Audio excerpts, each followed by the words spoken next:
Good morning, ladies and gentlemen, and welcome to the town of Hempstead's annual 9/11 memorial service right here at beautiful Point Lookout Beach. This location is special for so many reasons that on that day 21 years ago, so many residents came to this very point, this very spot, and looked westward towards the city, at those towers, at the ashes and smoke rising, and reflected on all those lives of the heroes, our friends, our relatives we lost. It is an honor to be here with every single one of you here today. Thank you all for joining us. I'd like to start by welcoming our color guard, and would everyone please rise as the Rockville Center Fire Department advances the colors, led by bagpiper Ed Moore of the Nassau County Firefighters Pipes and Drums.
Please remain standing as the Gregorian Consortium leads us in the national anthem.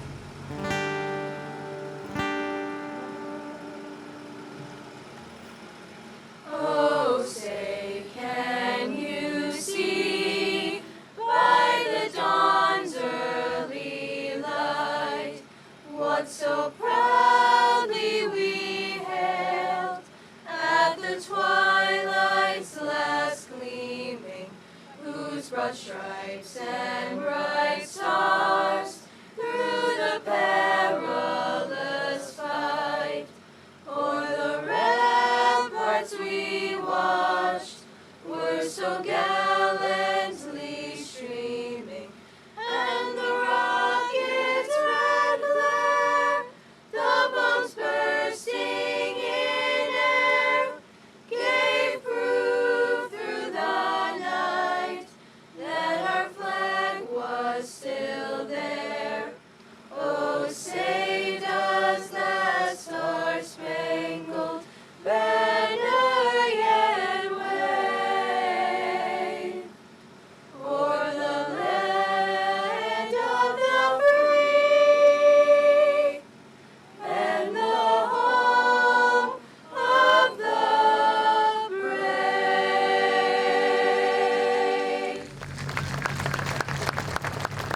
Beautiful rendition. Thank you so much. I ask you to all please remain standing as I call upon Councilman Anthony D'Esposito, a retired New York City Police Department detective and former Ireland Chief Fire Department Chief, to lead us in the Pledge of Allegiance. For those of you in uniform, hand salute. Everyone else, hand over your heart. I pledge allegiance to the flag of the United States of America and to the republic for which it stands, one nation, under God, indivisible, with liberty and justice for all. God bless America. Thank you, Councilman D'Esposito. And now I call upon Father Duffy, the St. Agnes Cathedral and Rockville Center, to offer today's invocation. Let us pray. Good and gracious God, Her late Majesty, Queen Elizabeth, said that the price of love is grief. We gather this day, 21 years after these horrible events, because we have loved so much, and because we have been loved so much by those we lost on this day and by those we have lost since. Lord, we gather this day to remember them, to pray for them, and to thank God for them. Grant them eternal rest. Give healing to those who currently suffer and are sick. Guide the hands of their nurses and doctors and caretakers. Give healing to those who mourn, that we may trust in your guidance and providence and love, O Lord.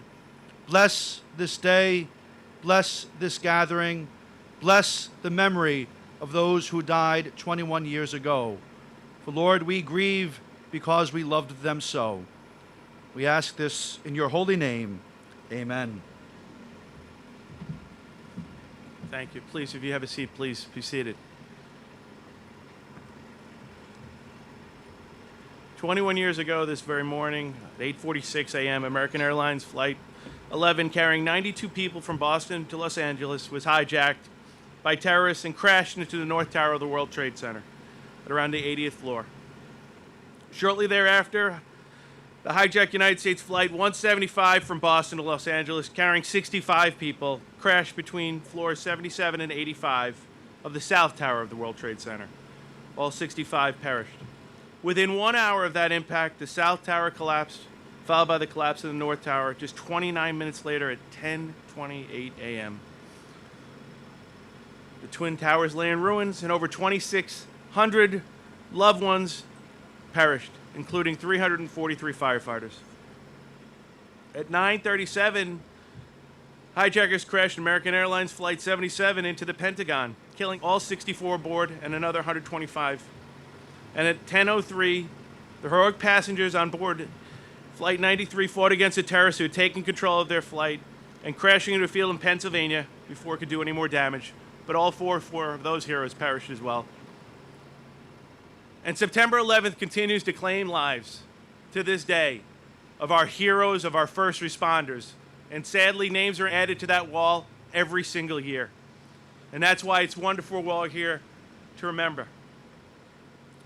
You will hear from a great speaker today who's an advocate for these people. Someone's life was changed.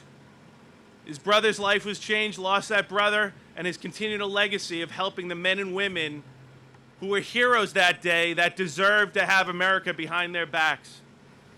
I would now like to ask Matthew Gracie of the Island Park Fire Department, who is a survivor of 9/11, was at 9/11 in the World Trade Center on that day of the attacks, to ring the bell one time to follow a moment by silence for all those who were killed in the terrorist attacks of September 11th, 2001, as well as those who died later of 9/11 related illnesses.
I'd like to thank the Rockville Center Fire Department of the Color Guard and Ed Moore of the Nassau County Firefighters Bag and Pipes for being here and presenting. Before we continue the program, I'd like to recognize my colleagues on the town board. Deputy Supervisor Dorothy Gooseby. He did the Pledge of Allegiance. Former New York City Detective Councilman Anthony D'Esposito. Former Marine, current Marine, always Marine, Dennis Dunn. Councilman Tommy Muscarella. Councilman Chris Carini, who is a former New York City police detective as well. Councilwoman Missy Miller. Our town clerk, Kate Murray. Receiver of taxes, Ginny Driscoll. We're also honored to be joined by New York State Lieutenant Governor Delgado. Thank you very much for joining us here today. And I see him in the front row, and he should be recognized for the great work he does, and that's our Police Commissioner, Pat Ryder.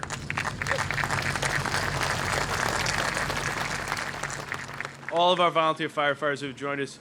And if you look to your right, ladies and gentlemen, I know we have a special group back there, and I'm going to make sure I say it correctly. So our special 33rd MP Brigade, U.S. Army from Farmingdale. Thank you very much for joining us here today.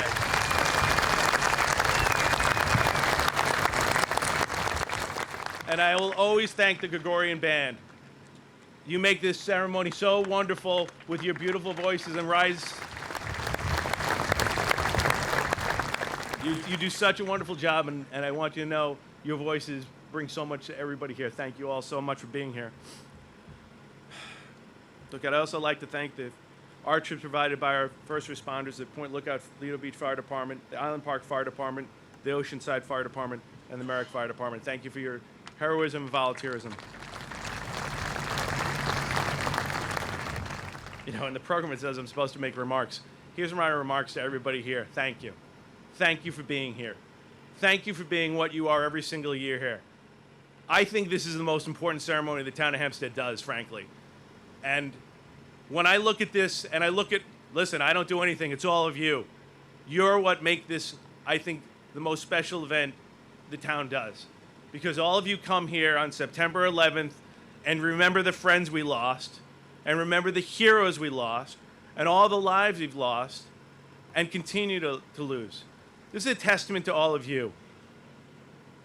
I cannot thank all of you for being here enough. Every one of us knows where we were on September 11th, who we were with, where we were looking at. And for any of our friends who have brought their young children, I know you're educating them, and you're letting them know who attacked us, what took place, the lives that were lost, and the heroes we saw come together, and a country come together. So my remarks simply are thank you. Thank you for being here. Thank you for being this special place the town of Hempstead all of you make. And God bless all of you for being here. I'm really grateful for you, all of you.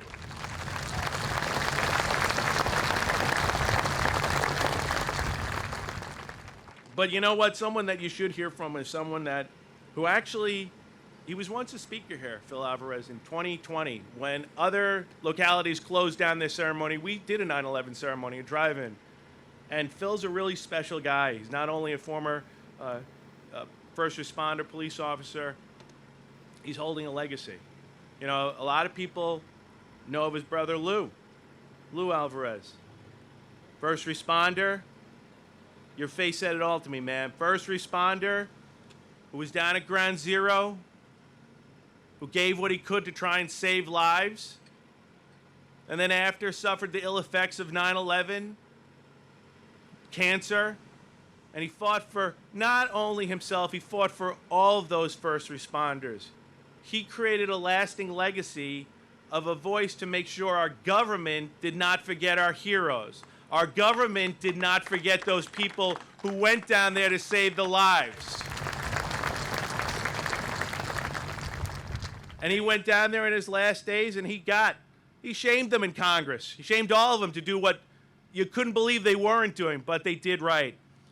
And Phil, as I said, retired Suffolk County officer, is following in that, keeping that legacy alive. He's the Member Relations Ambassador with the World Trade Center Health Program at Stony Brook University, helping others, hearing them. We were talking before, telling how when they come to him, like our veterans, he's there to help them and guide them and give them the love and comfort they deserve. So, ladies and gentlemen, really, I think yet another American hero that we have in our midst, Phil Alvarez, ladies and gentlemen.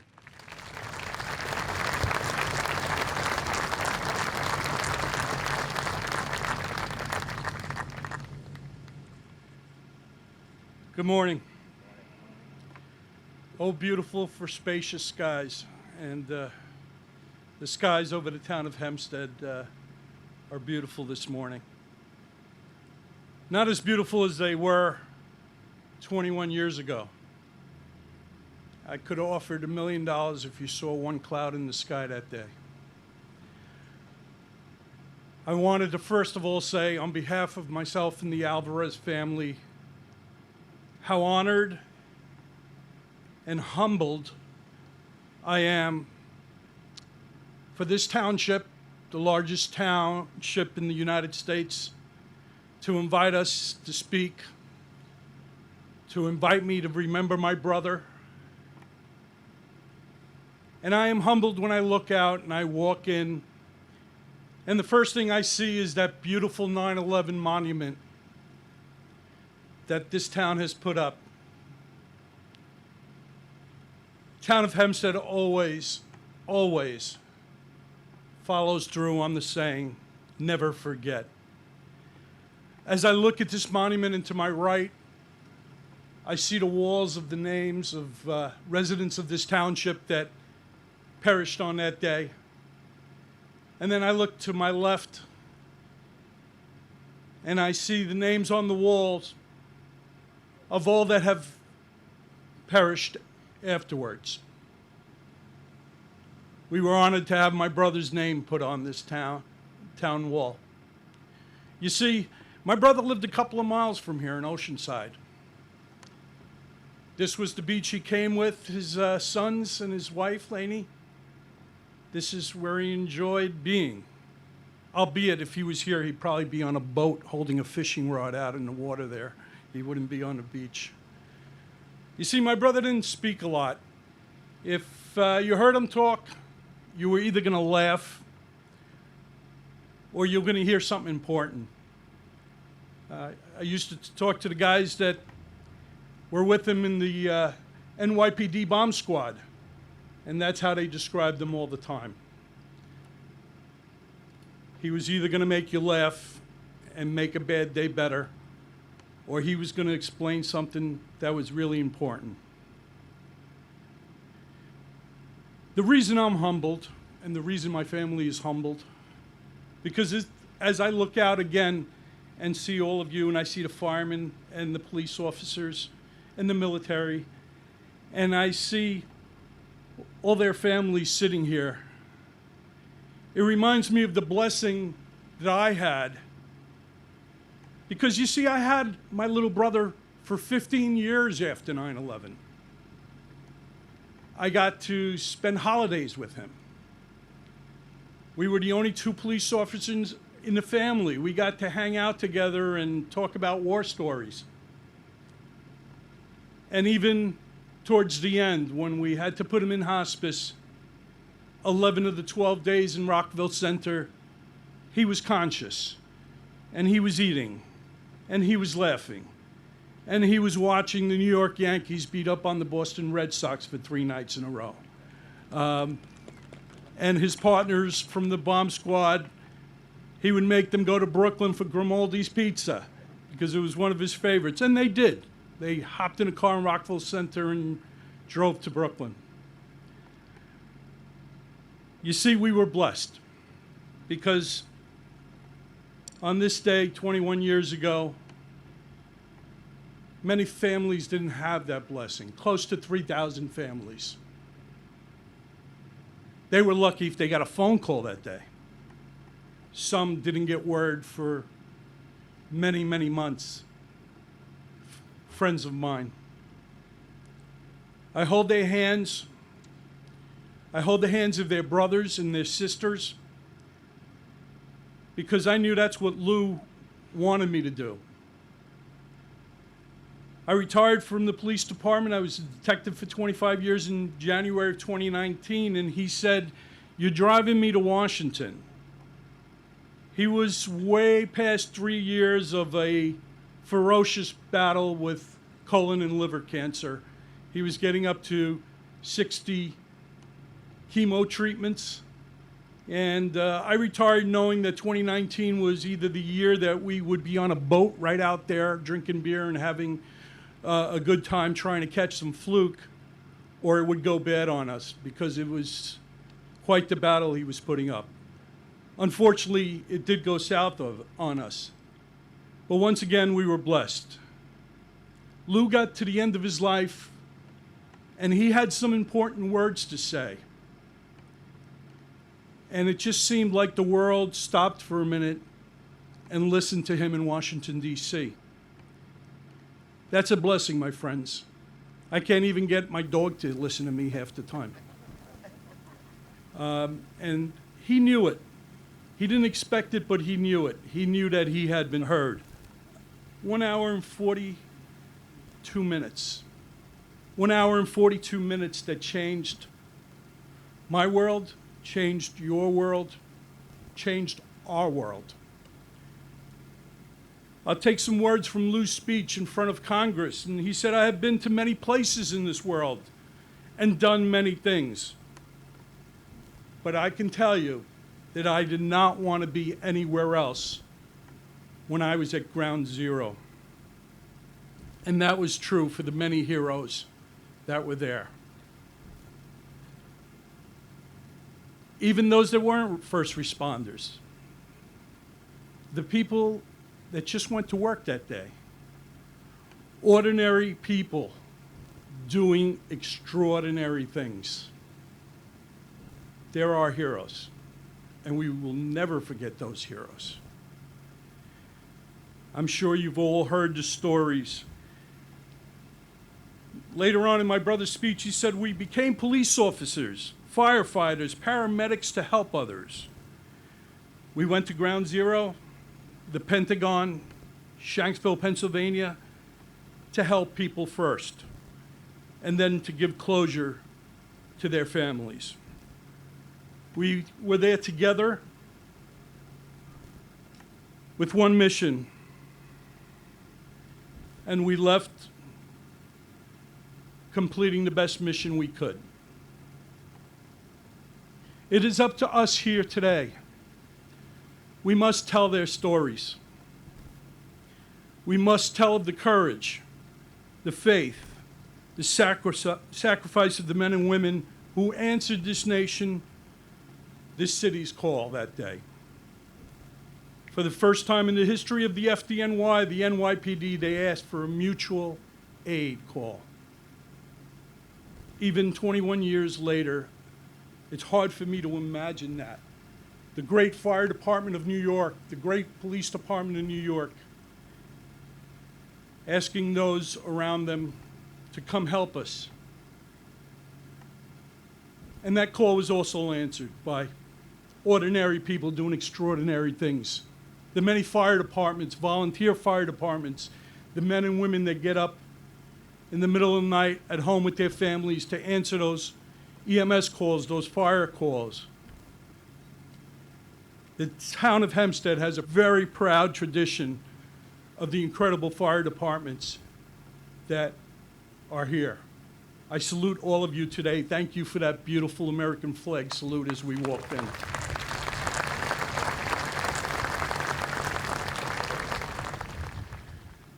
To those who stood by the sides of almost 3,000 families, to those who ran in, to those who dug, to those who fed, consoled, washed down, said a kind word, held up a sign, to those who championed aid for them in the many years since, to those that survived. And let us not forget those that survived and be mindful of their suffering. To all of them, I say thank you. Thank you for being there.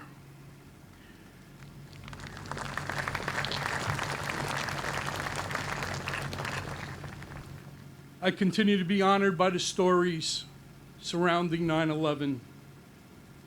Last night, as I was thinking, what am I going to talk about? Who are the many, many heroes that I can talk about? And there are a million of them.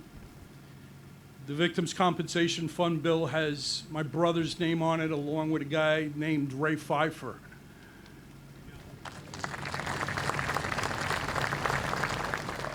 A guy named James Zadroga. And I can tell you from being down in Washington in the halls of Congress that there were many James Zadrogas, Ray Pfeiffers, and Lou Alvarez there. None of them wanted to be in the spotlight, but they worked just as hard as my brother, and they have many years since. I continue to get blessings from that day. I was offered a position when I got back from Washington as the director of 9/11 outreach and education for a law firm. And I was honored to work with the families. And then that was my first exposure to the many still suffering from that day. I was blessed again recently this year when I was offered the member relations ambassador position for the World Trade Center Health Program. And I fully accepted that position, knowing that every day I would see the warriors coming in. You see, I work out in the Stony Brook Clinic, and we only see first responders and the many trades that were down there. So every day, my office doesn't get sat in because I'm over in the clinic side. And I get to sit with them, and I get to hear the stories, and I get to hear about their families, and I get to see their illnesses. And even those that aren't sick, that are just coming in for monitoring visits, I get to see their fear, yet their resolve. To them, I salute you. Know that I am there to hold your hand, to answer your questions, to anything I can do to help you never forget, honor your brothers and sisters, and honor your families.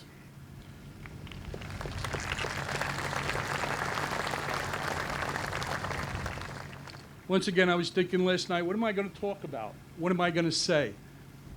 And I thought about Father Michael Judge.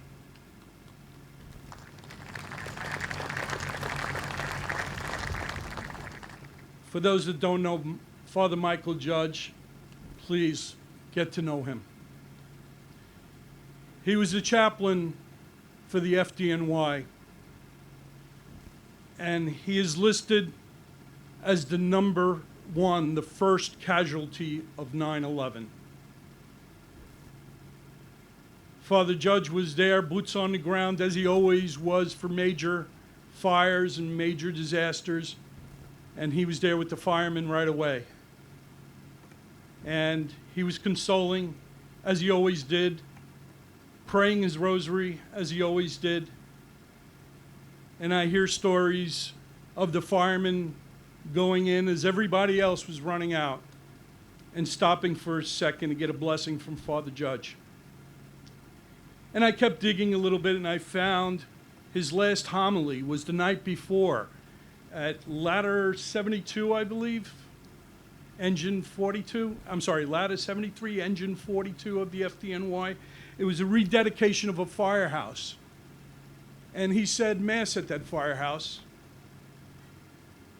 And there were two things that struck me about the words that he said. He told the firemen, you need to be there. You need to continue to put one foot forward and the next foot forward and hop on that rig, not knowing what the next moment is going to bring you. And he said to the retired firemen there, you have to stay in touch with the brothers and sisters. You need to tell the story. You need to bless them with your wisdom. And then during that service, and again, thank you for the Gregorian group. As I was coming in thinking about Father Michael Judge, and should I mention him? I heard him singing the prayer of St. Francis. And he quoted the prayer of St. Francis that day. And he said, "Make me a channel of your peace." And it's a deep message. It's a deep message to think about peace in our hurt, in our anger. And then I think about my brother and the fight to fully fund the Victims' Compensation Fund and what it took in government to get that done.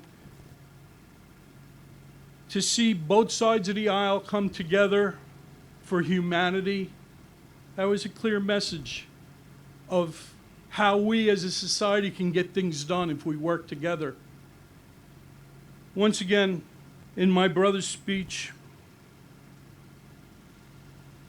we were part of showing the world we would never back down from terrorism and that we could all work together. No races, no religions, no colors, no politics. Let's go back to September 12th, 2001, when we got off our knees and we asked God to help us, and together we were proud of our nation and we held this high, no matter who we were, because we worked together, and we worked together no matter who we were.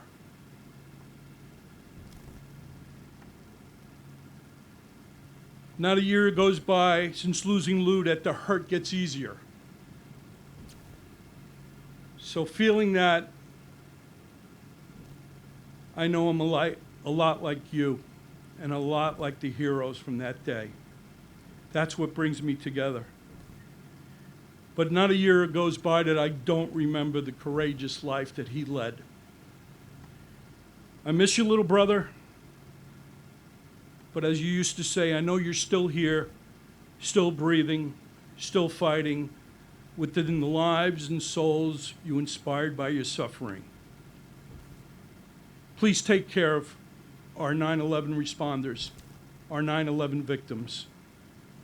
My brother, an NYPD detective, is listed from the original 23 that perished when the towers fell as the 222nd NYPD officer to die in the line of duty because of 9/11. And that was 2019. And I can guarantee you there's been many more from them. So I ask you to take care of those that were down there. Get them to come in for their monitoring visits.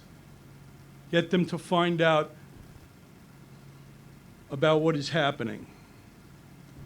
For those that were down there and not sick, come in. We're looking for research to see what we got coming up in the next 20 years. We want to see and be ready because we want to never forget. From all my heart and my family's heart, thank you for having me here today. God bless this town and God bless America.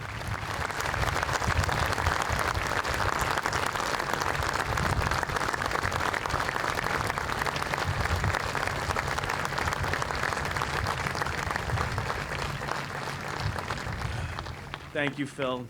And now, Phil, I'm going to ask you and Lieutenant Governor Delgado for presentation. Join me in presentation of the wreath by the flagpole.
And now I'm going to ask all of you to join me in welcoming Captain Fred McFarland of the Levittown Fire Department for a beloved tradition for this ceremony of the singing a special music selection to lift our spirits.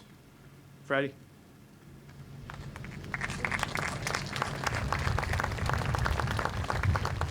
If tomorrow all the things were gone, I'd worked for all my life, and I had to start again with just my children and my wife. I thank my lucky stars to be living here today, 'cause the flag still stands for freedom, and they can't take that away.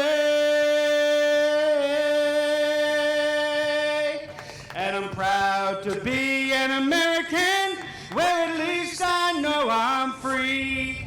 And I won't forget the men who died, who gave that right to me. And I'll gladly stand up next to you and defend her still today.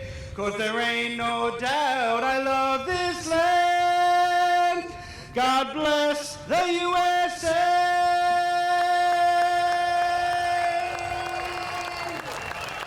From the lakes of Minnesota to the hills of Tennessee, across the plains of Texas, from sea to shining sea, from Detroit down to Houston and New York to LA, where there's pride in every American heart, and it's time we stand and say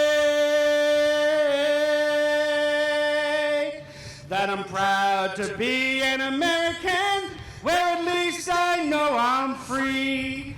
And I won't forget the men who died, who gave that right to me. And I'll gladly stand up next to you and defend her still today. 'Cause there ain't no doubt I love this land. God bless the USA.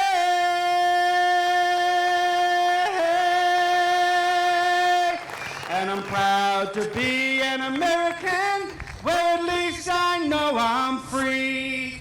And I won't forget the men who died, who gave that right to me. And I'll gladly stand up next to you and defend her still today.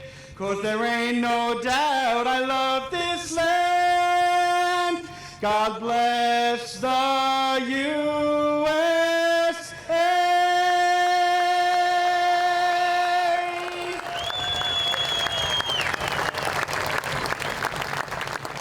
Thank you, Freddie. As always, we have somebody that's a regular here. Reverend Millett not only served his country as a Marine, he's also the leader of the Greater Second Baptist Church of Freeport. We're lucky to have him here today, and ladies and gentlemen, if you will welcome Reverend Millett.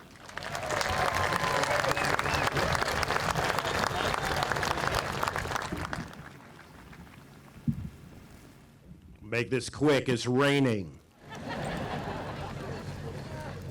All right.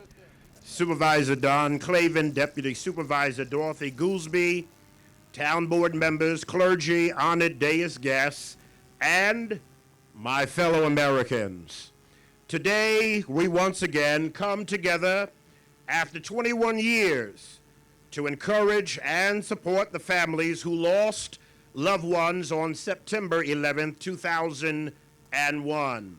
Time has passed, but we remember those who were taken from us every day of our lives. We also honor those who have since died as a result of their being on site at Ground Zero, who were exposed to the many toxins on that fateful day.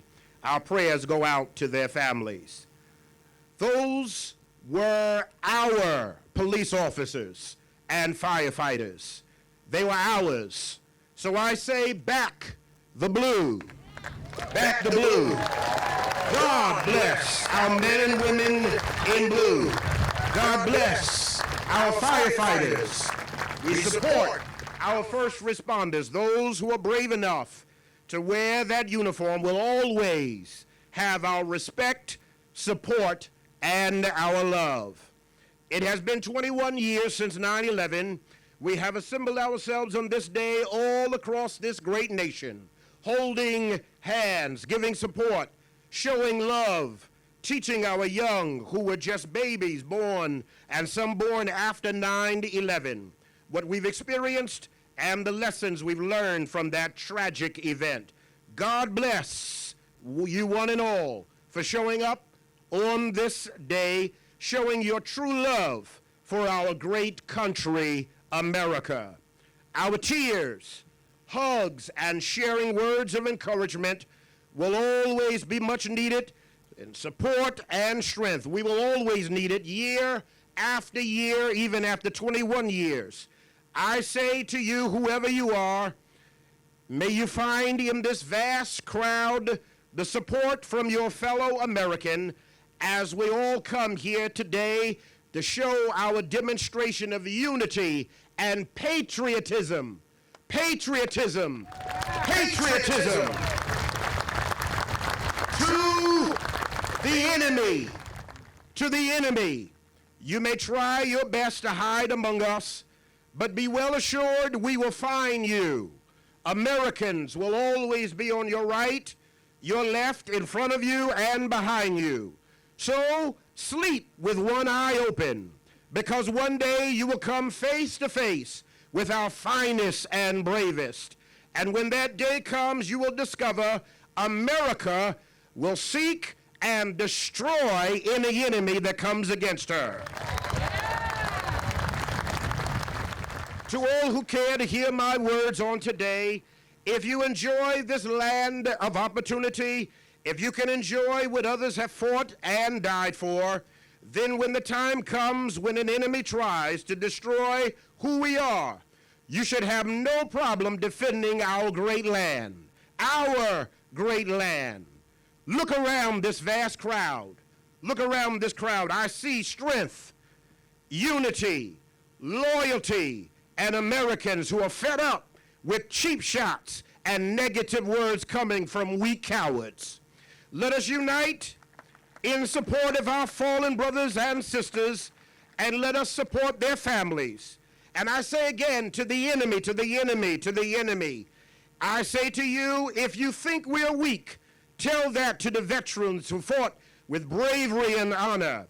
If you think that we are weak, and if you think that we have lost our courage, tell that to our brave first responders who fought, bled, and many died on 9/11. Thank God they held the line. If you think we no longer hold together the very fiber of our being, red-blooded Americans, tell that to the families of those who fought and lost their lives in defense of our great country. Tell that to our young men and women who are still to this day, you see them over there, standing their post and holding the front line. I dare you to say that to their face. I can assure you, you will be met with an M16. This courage throughout our history has sustained us during the chaos, peril, and hardships of time, and each day it enables each American to look in the mirror and be proud to be an American. I don't know about anyone else here today. I don't know about you, but I will never apologize for being an American. Never. We have been wounded. We have suffered as a country, but we are still here. America has not been defeated. We have risen from the ashes of ground zero. We have transformed rubble and ash into freedom towers of strength and power. We stand as a testament for all to see who we are, what we stand for, and for what makes America truly great. We will never stand down in the face of our enemies, and we will never give up the fight. We will never forget and never leave our wounded or our dead. We fight together, and we will die together. It is not our money that makes us great. It is not our weapons of war that makes us great, but rather it is our dedication, honor, loyalty, and discipline that makes us who we are. It is our heritage, our love for country, and strength through unity that makes us a great nation. It has been said that the United States is the most formidable military power the world has ever seen. America has had a level of dominance unparalleled in history. No nation has ever had such superiority over rival powers. We may not be the largest military power, but we are by far the best trained and best equipped force on the planet. I have one question. I have but one question. If our land is attacked again by any enemy, my question is, will you pick up a weapon and defend our land? If not, then you need to shut your mouth about how we who will stand and serve to protect our beloved land and fight fire with fire. Patriotism, patriotism, patriotism. Let me close with this thought. There are only three colors we stand for: fight for, live for, and die for, and that is our red, our white, and blue. We are not divided. We are united. United in strength, united in honor, and united in loyalty. When I served in the United States Marine Corps, my drill instructor would say, sound off, sound off. So if you are a true American, if you love our land, if you have red American blood running in your veins, I say to you, sound off so everyone can hear, America, America, America, the land I love. America, we love our land. Al-Qaeda, we have something for you. We have something for you, Al-Qaeda. Something made right here in the good old US of A. It's called the drone and two Hell missiles. Compliments of the United States of America. And I want to close with this, put none but Americans on guard tonight. We are Americans, we love America, and we will never stand down. God bless each and every one of you, and may God continue to bless America. God bless you. God bless you. God bless you.